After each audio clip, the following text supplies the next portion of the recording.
بسم اللہ الرحمن الرحیم الا ان اولیاء اللہ لا خوف علیہم ولا هم يحزنون الذین آمنوا وكانوا يتقون لهم البشرى في الحیاة الدنیا وفي الآخرة لا تبدیل لکلمات اللہ ذلک هو الفوز العظیم۔ یاد رکھو کہ یقیناً جو لوگ اللہ کے دوست ہیں نہ انہیں کوئی ڈر و خوف ہے اور نہ ہی وہ لوگ غمگین ہوں گے۔ جو لوگ ایمان لائے اور تقوی اختیار کیا ان کے لیے دنیا اور آخرت کی زندگانی میں خوشخبری ہے۔ اللہ کی باتوں میں کوئی تبدیلی نہیں ہوتی، یہی سب سے بڑی کامیابی ہے۔ جو لوگ اللہ کے محبوب ترین لوگ ہیں ان کو نہ دنیا کے چھٹ جانے پر غم ہے اور نہ آخرت کی ہولناکی کا خوف ہوگا۔ ان کے اوپر خطرناک حوادثات نہ دنیا میں واقع ہوں گے نہ آخرت میں، اور اگر دنیا کے اندر کوئی خطرناک حادثہ ان کے ساتھ پیش آ جاتا ہے تو ان کا دل مطمئن رہتا ہے، کوئی خوف و خطر ان کو نہیں ہوتا ہے، ہر وقت ان کا اعتماد اللہ پر ہوتا ہے، اور اللہ پر اعتماد ہونے کی وجہ سے دنیا میں پیش آمدہ حوادثات سے ہرگز نہیں گھبراتے ہیں۔ اور اولیاء کاملین وہی ہوتے ہیں جو ایمان اور تقوی کے اعتبار سے بہت مضبوط ہوتے ہیں۔ ایسے اللہ والوں کے لیے دنیا اور آخرت کے اندر خوشخبری کا اعلان ہے۔ بخاری شریف میں حضرت ابو ہریرہ رضی اللہ عنہ سے ایک حدیث قدسی مروی ہے، اس میں اللہ تبارک و تعالی نے ارشاد فرمایا کہ جو شخص میرے ولی اور دوست اور محبوب بندوں سے عداوت رکھے اس کو میری طرف سے یہ اعلان ہے کہ وہ مجھ سے جنگ کے لیے تیار ہو جائے، اس لیے کہ میرے ولی اور دوست سے عداوت اور دشمنی کا مطلب یہ ہے کہ وہ میرے مقابلے میں آنا چاہتا ہے۔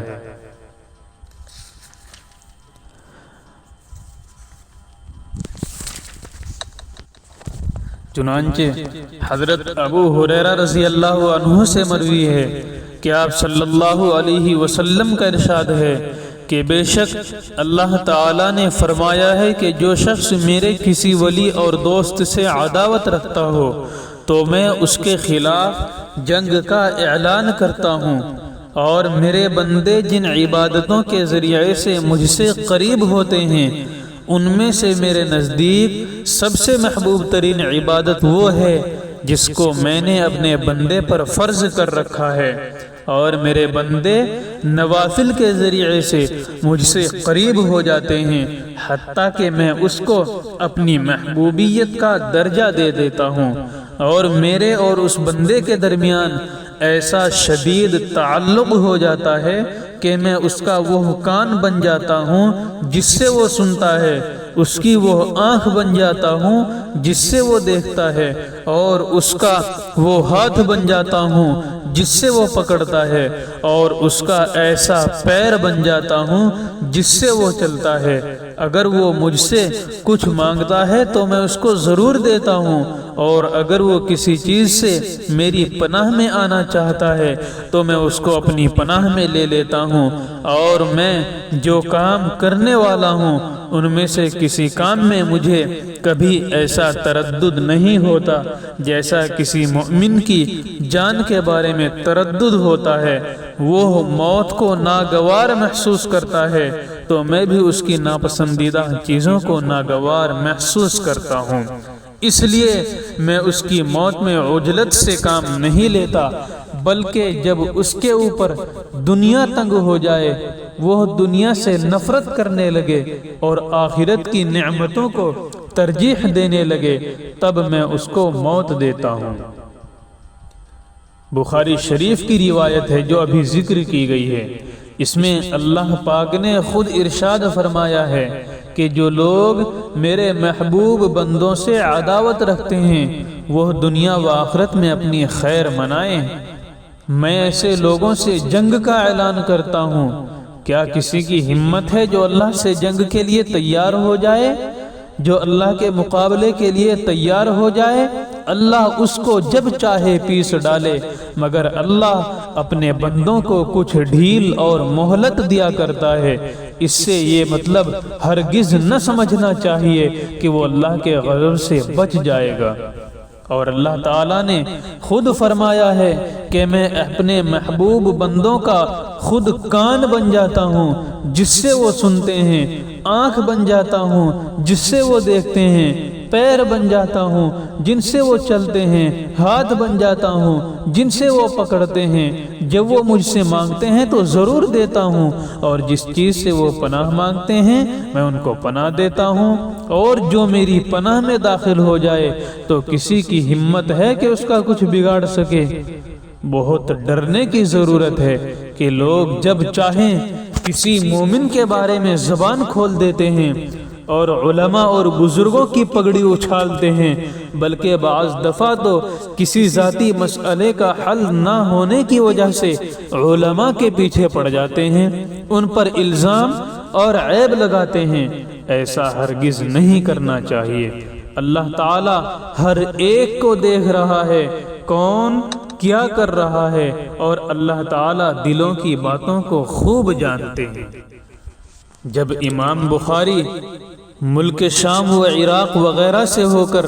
نیشاپور تشریف لانے لگے تو نیشاپور کے مشہور محدث محمد ابن یحییٰ زحلی نے متعلقین سے کہا کہ میں امام بخاری کے استقبال کے لیے جا رہا ہوں، جس کا جی چاہے استقبال کرے۔ اس اعلان کے بعد نیشاپور شہر سے 2-3 میل دور تک جا کر لوگوں نے امام بخاری کا استقبال کیا، اور جب نیشاپور پہنچ کر امام بخاری نے درس حدیث کا سلسلہ شروع کیا تو کئی ہزار طلبہ نے امام بخاری کے درس میں شرکت کی، مگر چند ہی دن کے بعد کسی نے خلق قرآن کا ایک اختلافی مسئلہ اٹھا کر امام بخاری رحمت اللہ علیہ پر الزام لگایا، اور بہت جلد ان کا حلقہ درس ختم ہو گیا۔ صرف امام مسلم رحمت اللہ علیہ ان کے ساتھ رہے۔ آخر امام بخاری رحمت اللہ علیہ مایوس ہو کر اپنے وطن بخارا کے لیے روانہ ہو گئے۔ جب امام بخاری کے نیشاپور سے روانہ ہونے کی اطلاع اہل بخارا کو ملی تو بڑی شان و شوکت سے لوگوں نے امام بخاری کا استقبال کیا، اور بخارا آ کر درس حدیث کا سلسلہ امام بخاری نے شروع فرمایا۔ ہزاروں طلبہ ان کے درس میں شرکت کرنے لگے، مگر حاسدین کو یہ گوارا نہ ہو سکا۔ انہوں نے یہ ترکیب نکالی کہ امیر بخارا خالد ابن احمد زحلی کو کسی طرح اس بات پر آمادہ کیا کہ امام بخاری کو حکم کریں کہ وہ امیر کے صاحبزادوں کو بخاری اور تاریخ کبیر کا درس دیں۔ تو امیر بخارا کو بات سمجھ میں آئی، تو امیر نے کہا کہ آپ دربار شاہی میں تشریف لا کر مجھے اور میرے صاحبزادوں کو بخاری اور تاریخ کبیر کا درس دیں۔ مگر امام صاحب نے اسی قاصد کی زبانی کہلا بھیجا کہ میں علم دین کو سلاطین کے دروازوں پر لے جا کر ذلیل نہیں کروں گا، جسے پڑھنا ہو میرے پاس آ کر پڑھے۔ امیر بخارا نے دوبارہ کہلوایا کہ اگر آپ نہیں آ سکتے ہیں تو آپ صاحبزادوں کے لیے کوئی مخصوص وقت عنایت فرما دیں کہ ان کے ساتھ کوئی دوسرا شریک نہ ہو۔ تو اس پر امام بخاری نے جواب دیا کہ احادیث رسول صلی اللہ علیہ وسلم پوری امت کے لیے یکساں ہیں، ان کی سماعت سے میں کسی کو محروم نہیں کر سکتا ہوں۔ اگر میرا یہ جواب ناگوار معلوم ہو تو آپ میرا درس روکنے کا حکم دے دو تاکہ میں خدا کے دربار میں عذر پیش کر سکوں۔ اس پر امیر بخارا سخت ناراض ہوا تو حاسدوں نے امیر کے اشارے پر امام کو بد دین اور بد بدعتی ہونے کا الزام لگایا۔ پھر حاکم نے بخارا سے نکل جانے کا حکم دے دیا تو امام بخاری رحمت اللہ علیہ نے نہایت کبیدہ خاطر ہو کر ان مخالفین کے لیے بد دعا کی، اے اللہ، جس طرح اس امیر نے مجھے ذلیل کیا ہے اسی طرح اس کو بھی اپنی ذات اور اپنی اولاد اور اپنے اہل و عیال کی بے عزتی و ذلت دکھا دے۔ چنانچہ ابھی 1 ماہ بھی نہیں گزر پایا تھا کہ خلیفۃ المسلمین نے اس امیر کی کسی غلطی پر سخت ناراض ہو کر اس کو معزول کر دیا اور اس کا منہ کالا کر کے گدھے پر سوار کر کے پورے شہر بخارا میں اس کی تذلیل کروائی اور اس کو جیل میں ڈال دیا گیا، اور انتہائی ذلت و رسوائی سے چند دن کے بعد مر گیا، اور اس امیر کے معاونین مختلف بلاؤں میں مبتلا ہو کر ہلاک ہو گئے۔ آج تمام امت دیکھ رہی ہے کہ بخارا، سمرقند وغیرہ جو علماء دین کے مرکز رہے ہیں، وہاں پر علماء دین کی ناقدری کی وجہ سے اللہ نے وہاں سے علم اور علماء کو ایسا اٹھا لیا کہ صدیوں تک وہاں ایک کلمہ سکھانے والا بھی نہیں رہا ہے۔ مولانا روم رحمت اللہ علیہ کے والد اپنے زمانے کے بڑے پائے کے بزرگ تھے،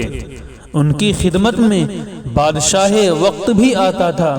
جب بادشاہ وقت نے دیکھا کہ مجلس کا عجیب حال ہے کہ وزیر اعظم بھی وہاں موجود، دوسرے اور تیسرے نمبر کے وزراء بھی وہاں موجود، اور سلطنت کے بڑے بڑے حکام و سرکردہ لوگ سارے وہاں موجود ہیں، اور دوسری طرف نگاہ اٹھا کر دیکھتے ہیں تو بڑے بڑے تاجر بھی وہاں موجود ہیں، تیسری طرف دیکھتے ہیں کہ علماء اور صلحاء بھی وہاں بیٹھے ہیں، تو بادشاہ کو حیرت ہوئی کہ میرے دربار میں تو یہ لوگ آتے نہیں ہیں اور ان کے یہاں اس شان اور اتنی قدر کے ساتھ آ کر بیٹھے ہوئے ہیں کہ ہر ایک کی صورت سے سراپا محبت اور عظمت ٹپک رہی ہے اور ان کی بزرگی پر برچھائی چھوئی ہے۔ تھوڑی دیر بیٹھنے کے بعد بادشاہ کو بجائے حیرت کے غیرت پیدا ہونا شروع ہو گئی، اور یہ حسد بادشاہ کے ذہن میں بیٹھ گیا کہ ان کے پاس اتنا اقتدار ہے کہ میں باوقار ہوں، میرے پاس اتنا اقتدار نہیں ہے۔ تو بادشاہ نے یہ تدبیر سوچی کہ ان کو مال اور خزانے میں پھانس دیا جائے۔ چنانچہ یہ کہہ کر ان بزرگ کے پاس خزانے کی کنجیاں بھیج دی کہ میرے پاس تو اور کچھ رہا نہیں، سب آپ کے پاس ہے، تو خزانے کی کنجیاں بھی آپ کی خدمت میں حاضر ہیں۔ تو رومی رحمت اللہ علیہ کے والد نے کنجیاں یہ کہہ کر واپس کر دی کہ آج بدھ کا دن ہے اور کل تک مجھے مہلت دیجیے، پرسوں جمعہ ہے، میں جمعے کی نماز پڑھ کر آپ کا شہر چھوڑ کر چلا جاؤں گا، سب چیزیں آپ کو مبارک۔ یہ خبر لوگوں کے درمیان میں اڑ گئی تو وزیروں کی طرف سے استعفے کا سلسلہ شروع ہو گیا۔ ایک وزیر کا استعفیٰ آیا، پھر دوسرے کا آیا، پھر تیسرے کا آیا کہ جب حضرت یہاں سے جا رہے ہیں تو ہم بھی جا رہے ہیں۔ شہر کے جو بڑے معزز باوقار لوگ تھے وہ بھی چلے جانے کے لیے تیار ہو گئے۔ جب بادشاہ نے یہ منظر دیکھا تو کہنے لگا کہ اگر یہ سب چلے جائیں گے تو شہر کی جان اور شہر کی روح نکل جائے گی اور شہر کی جتنی رونق تھی سب ختم ہو جائے گی۔ اس لیے خود حاضر ہو کر رومی رحمت اللہ علیہ کے والد سے معافی مانگی کہ مجھ سے گستاخی ہو گئی ہے، میں معافی چاہتا ہوں، آپ یہاں سے تشریف نہ لے جائیں۔ یہ سب اس لیے ہوا کہ مولانا روم کے والد محترم نے اپنے نفس پر ہر چیز کو حضور صلی اللہ علیہ وسلم کی محبت کے مقابلے میں قربان کر دیا تھا۔ اس کے نتیجے میں اللہ نے ہر چیز کے دل میں ان کی محبت پیدا فرما دی تھی اور اللہ نے ان کو کامل ولایت عطا فرمائی تھی۔ من عادى لی ولیا فقد آذنته بالحرب کا پورا منظر نظر آ رہا تھا۔ جناب رسول اللہ صلی اللہ علیہ وسلم کی آنکھوں کی ٹھنڈک حضرت حسین رضی اللہ عنہ اور ان کے ساتھ اہل بیت کے قاتلین کے سردار عبید اللہ بن زیاد کا حشر اس زمانے کے لوگوں نے دیکھ لیا ہے۔ ابراہیم ابن اشتر نے اس کے اور اس کے ساتھیوں کے سروں کو کاٹ کر ایک مسجد کے صحن میں مولی گاجر کی طرح ڈھیر لگا دیا۔ ترمذی شریف کے اندر حضرت عمارہ ابن عمیر رضی اللہ عنہ سے ایک روایت مروی ہے، وہ فرماتے ہیں کہ جب عبید اللہ ابن زیاد اور اس کے ساتھیوں کے سروں کو مسجد کے صحن میں کاٹ کر ڈھیر لگا دیا گیا تھا تو اس منظر کو دیکھنے کے لیے لوگوں کی ایک بھیڑ لگی ہوئی تھی، تو میں بھی گیا۔ جس وقت میں پہنچا تو کیا دیکھتا ہوں کہ تھوڑی تھوڑی دیر کے بعد لوگوں میں شور ہوتا رہا، اور شور اس بات کا ہو رہا تھا کہ ان سروں میں ایک سانپ گشت کر رہا تھا، اور گشت کرتا ہوا عبید اللہ بن زیاد کی ناک میں گھس جاتا، پھر تھوڑی دیر کے بعد اس کی ناک سے باہر آ کر پھر سروں میں گشت کرتا تھا، اور گشت کرتا ہوا پھر آ کر عبید اللہ بن زیاد کی ناک میں گھس جاتا تھا، پھر تھوڑی دیر اس کی ناک میں ٹھہرنے کے بعد پھر نکل کر غائب ہو جاتا تھا، پھر تھوڑی دیر بعد آ کر اسی کی ناک میں گھستا تھا۔ میں نے اپنی آنکھوں سے یہ منظر مسلسل 2-3 مرتبہ دیکھا ہے۔ جس نے اللہ کے ولی کے ساتھ عداوت کی ہے اس کا یہ حشر دنیا میں بھی لوگوں نے دیکھ لیا، اب آخرت میں کیا ہوگا وہ اللہ کو زیادہ معلوم ہے۔